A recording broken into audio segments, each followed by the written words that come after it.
Out of the picture above, which figure stands out to you the most? Which one do you gravitate towards? Better yet, if you were at a party, who would you like to converse with? The middle one. I think a lot of people would say the figure with the colorful suit. But why? Well, what if I told you that being conventional, or professional even, might actually be holding you back from living an authentic life specifically carved out for you? As an on-air reporter, I don't fit the traditional mold. I'm not buttoned up, I'm not conventional every single day, and I don't want to be. For instance, I love fashion. I love making YouTube vlogs. I love posting about my life on Instagram. I unapologetically show my personality both on air and online. Now, some people might call it unconventional or unprofessional, but others call it relatable. And here's the thing. What one person finds unconventional might actually be your greatest strength. When I first began my career, I faced a bit of resistance.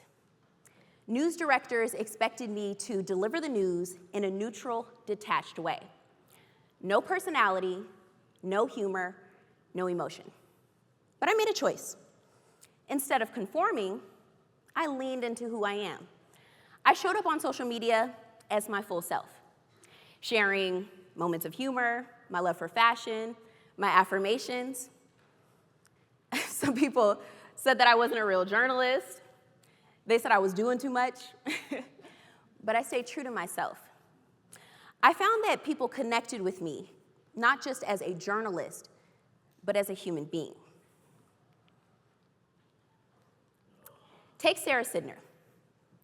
She's a CNN reporter who cried on live television at the height of the COVID-19 pandemic while covering deaths in marginalized communities. Her tears on live television didn't make her less professional. They made her more human. People didn't judge her. They embraced her. That moment of vulnerability allowed her to connect with viewers on a deeply personal level. So how can we all be more authentic, especially in professional spaces? What worked for me is I challenged those norms, and I created my own. By showing up on social media as my full self, I identified what made me unique, and I leaned into it more. And it wasn't easy. It took baby steps online. I started with small, authentic posts about my personality and how I perceive the world around me. Earlier in my career, I felt like I had to be one-dimensional to fit in. But when I started posting my love for fashion, the affirmations, my audience grew to nearly 200,000 followers. People started to see me as more than just a journalist. They saw me as someone that they could relate to and trust. Studies show that leaders and political figures who share moments of humor and vulnerability are perceived as more likable and relatable. A study published by Frontiers in Political Psychology examined how a political candidate's humor can increase the likability of a political candidate, which can positively affect voters' intentions at the polls.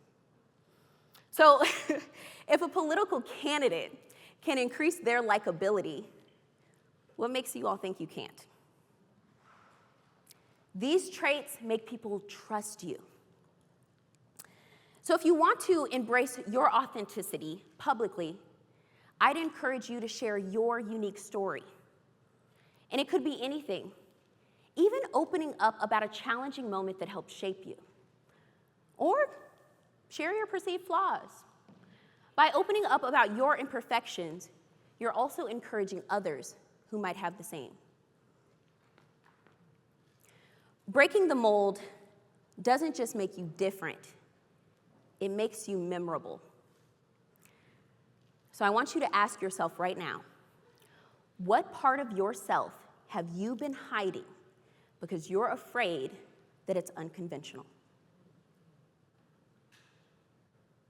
What if it's actually your greatest strength?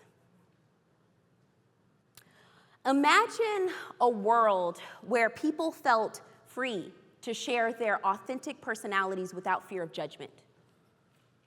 Imagine a world where we flourished.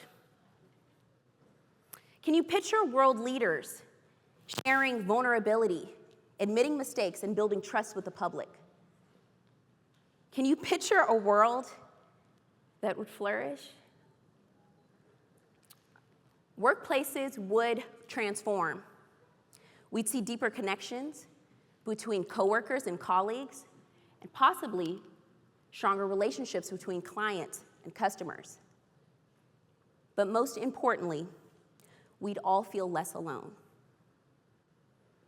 Knowing that our imperfections, our personality, our authenticity is what makes us all human.